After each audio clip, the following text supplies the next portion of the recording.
Welcome to the final edition of The Link this year, and we'll come back to you in January. We hope we have been very useful this year, and we plan to continue the same way.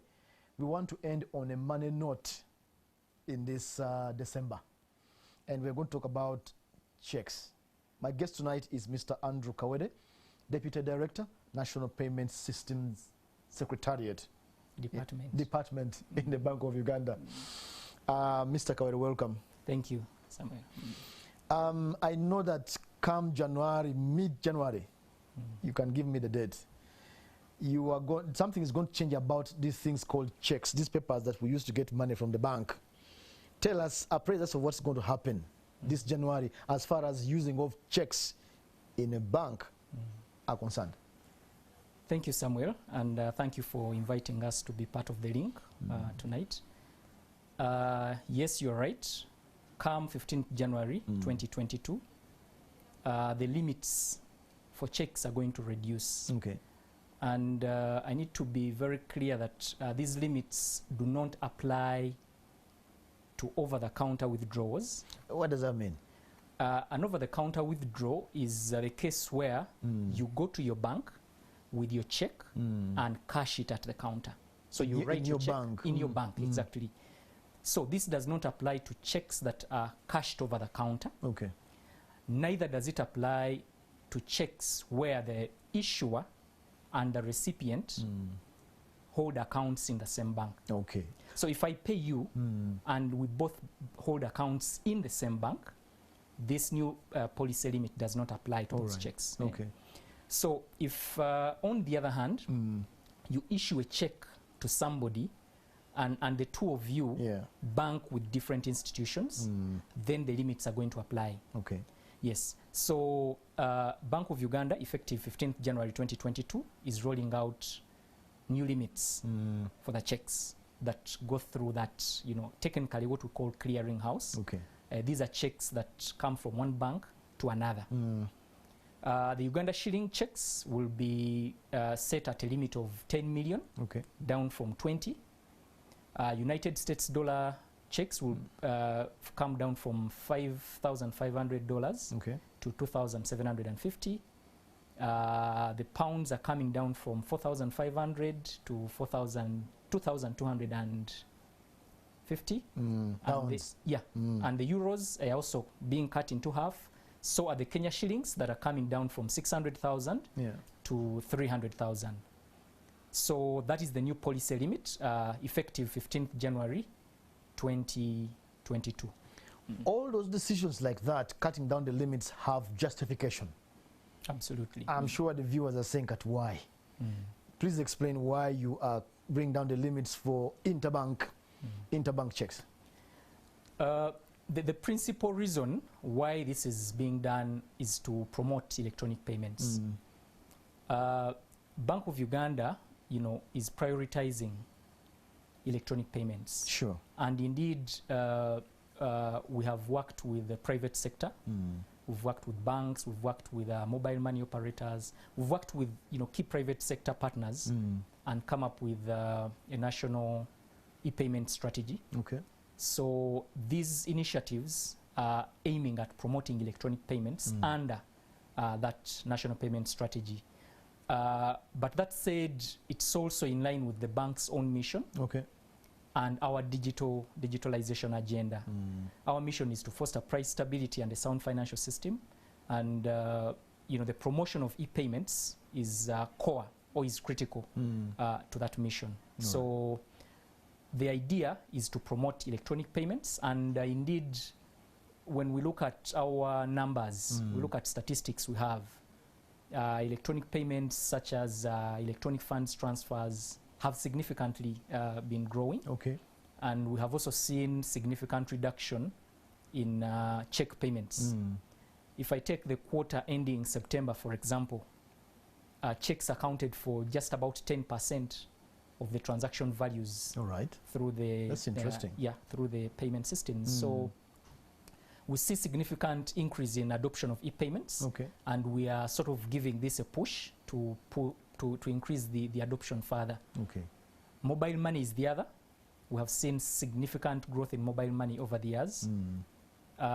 In the quarter ending September, we were looking at a monthly average of close to 12-13 trillion in mobile money alone. So from where we sit, we have noted that Ugandans are increasingly adopting e-payments, and we believe that this push to reduce the check limits is timely to support that drive. They're almost doing it unwittingly. Unknowingly. Let's hang on that point a little bit. Okay, there's the mobile money, obviously, which has its own limits in terms of transactions. But let's come to the check. I've been using a check. This is the link also will educate people. Outside mobile money, what are the other options then I have? Because you are saying below 10 million, you can't transact. So I have 20. What do I do now on 16th January?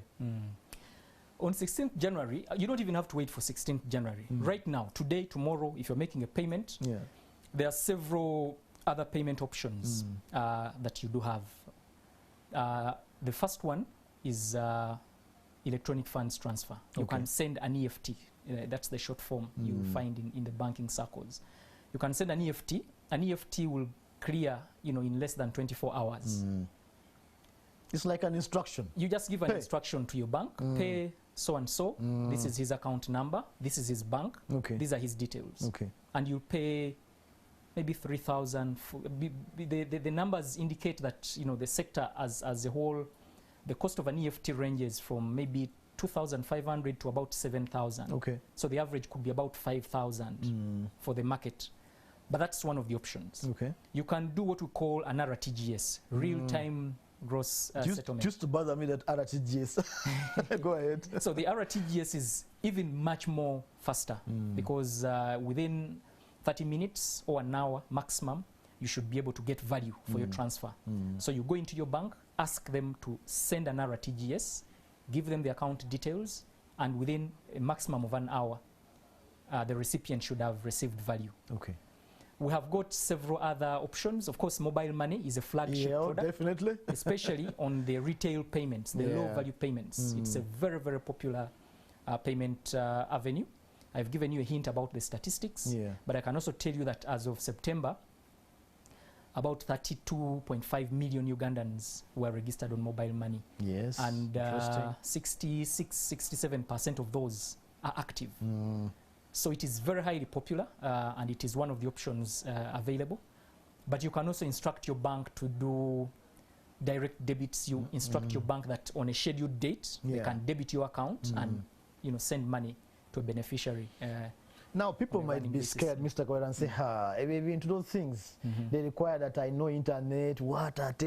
Is that what it is? No, not at all.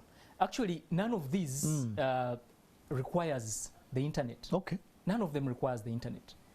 Of course, there are certain other avenues, but those are now for the more sophisticated people like you. I'm not sophisticated, but go on. Mobile banking. Mobile banking, you'll need the internet. Or you'll need an app on your phone to be able to electronically access your bank account. But the other options I've highlighted are for the ordinary Ugandan. Just walk into your bank, fill a form manually, and say, I want to send an EFT. I want to send an RTGS to so and so. And it's absolutely smooth. All right, I was scared for them that, internet, what? No. All right. No worry. Let's move on to a related issue, but a little bit different. You have registered, because now since Bank of Uganda is the regulator for mobile money.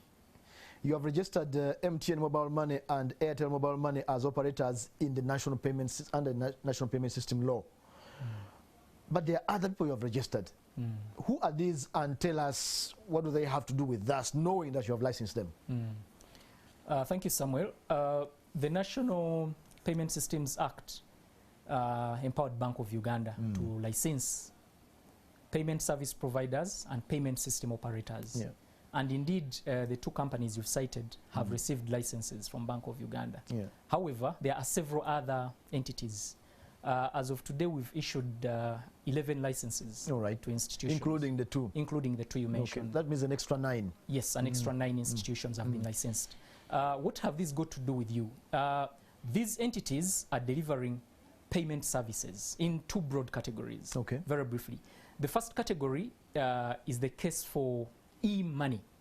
E-money is technically what I can refer to as mobile money. Yeah. That's what the two institutions you mentioned are most known for. But there are several others who I won't mention. But there are several others. So that's e-money. Someone will give you, for lack of a better word, a wallet. Yes. Or a solution where you can keep money on your phone, or in an app, and then you use that money to transact. Okay. So that is what a good number of these companies who have licensed are doing. But then we also have those that are offering technology services, financial technology services. For example, if you're moving money from your bank account to your mobile wallet, there is a technical player in between. There is a financial institution in between, and we call those aggregators or integrators. So those are the other category of institutions that we have licensed. I'd call them like middlemen in there. Indeed. They're connectors. Absolutely. So they facilitate the movement of funds from one financial sector agent to another. All right. So those are the two broad categories. We have 20 seconds to talk about your innovation box. Quickly, 20 seconds. What are you doing? Thank you. The National Payment Systems Act has also allowed Bank of Uganda the opportunity to support innovation. And this is happening through testing. So Bank of Uganda now allows innovators in the payments ecosystem to bring their solutions, test them under oversight from the central bank, but before they apply for direct licenses. So it allows for testing and learning before a product is launched. Do I the pay? Market. You don't pay. Ah, No, fantastic. you do pay license fees. Sorry, application fees. Ah, okay, fantastic. Yes, but there are no... The requirements, I should say, are very, very light, since we appreciate that innovation is a journey. All right. Our time has cut us off, but what did you call it? This box? Regulatory sandbox. Sandbox. Yes. Go to Central Bank or the website and look for Sandbox. Regulatory sandbox. Regulatory Sandbox. If you are an innovator and Central Bank says you can come to us, test your thing, see if it works. We work with you, we shall advise you and help you. So innovators, don't sweat if you're in the financial spaces. Central Bank has an opportunity there.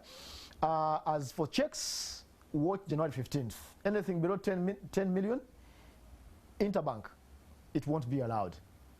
That was the link. Thank you for joining us tonight, and catch you in 2022.